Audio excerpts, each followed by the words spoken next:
The joy of using the brush after so many years is that with a single stroke, I can make an expressive mark, a lively mark. And this is just something that takes many years. It doesn't look like much probably, but the ease with the brush, the expressiveness of it, that takes many years to develop. And it's a joyful thing. I lose myself in it. I really feel that if my brushes get cold, in other words, if they don't have my hands on them every day, it's a hard day for me. Well, it's a pleasure to talk to you about my Ketubah art. I recently was in Tucson, Arizona, and I had a chance to work there. And I wanted to share this piece with you because it was inspired by a trip into a cave. And it was very dark, but the stone was so interesting, all the different colors and textures. It was a really different world that I live in. I usually paint in really bright colors. And I was thinking about the metaphor of treasures underground, treasures that we mine, and how when we meet somebody, we see the outside, but sometimes in a mine you'll find this really ordinary looking rock and you crack it open and there's jewels inside. And that's what I thought about when I did this work. I was thinking about the dull sort of exterior of the rock and the bright color that we find inside. And I've been married a long time, and I can tell you that you just keep finding more good stuff. This is a piece that I did that really just was about the garden of love, the emotions that you feel and how everything seems brighter and more beautiful when you're in love.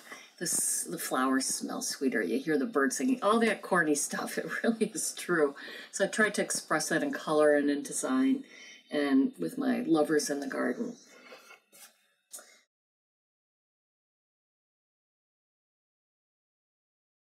I started making Ketubah when I was very young. I was only 17 years old. I looked about 12. And I had a friend who was a rabbi who was getting married, and he asked me to make a Ketubah for him. So I had learned about the art form. It was a new art form at the time. It had been revived. It was the beginning of people making beautiful Ketubah again. So I really was in on that very beginning from a very young age, and I got completely hooked by it. I really fell in love with the art form of the Ketubah, and I grew up with it, and I think it's grown with me too.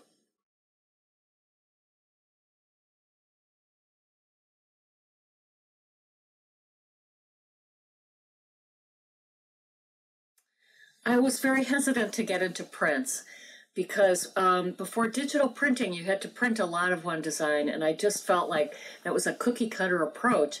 I also didn't like how you had to fill in the blanks. So with the advent of digital printing and Ketubah.com, I was so impressed with the quality of the work that was being done by Ketubah.com.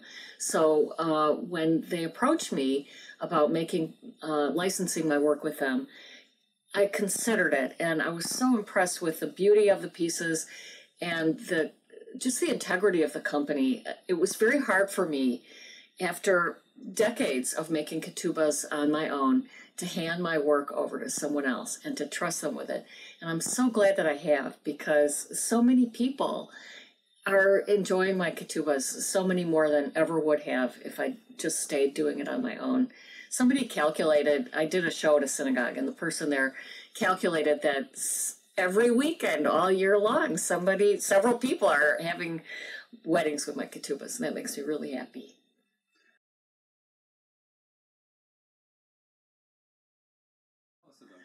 That's one of my Ketubah couples, and I've never met them face to face. I did a custom Ketubah for them, and they live in California.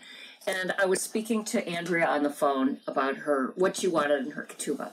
And she said, my fiance is a brewer, he brews beer, and a surfer. And I thought, that is the perfect life. So in the course of making this Ketubah for them, which included redwood trees and dogs and hops for the beer and surfboards and all sorts of things, I really became friends with her. And we still correspond.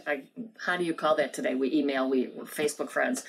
And I like to have their picture on my studio wall because it reminds me of the people who are the recipients of my work and what my work is all about. And it's such a privilege, really, to make ketubahs, and I never get tired of it. It never gets old for me.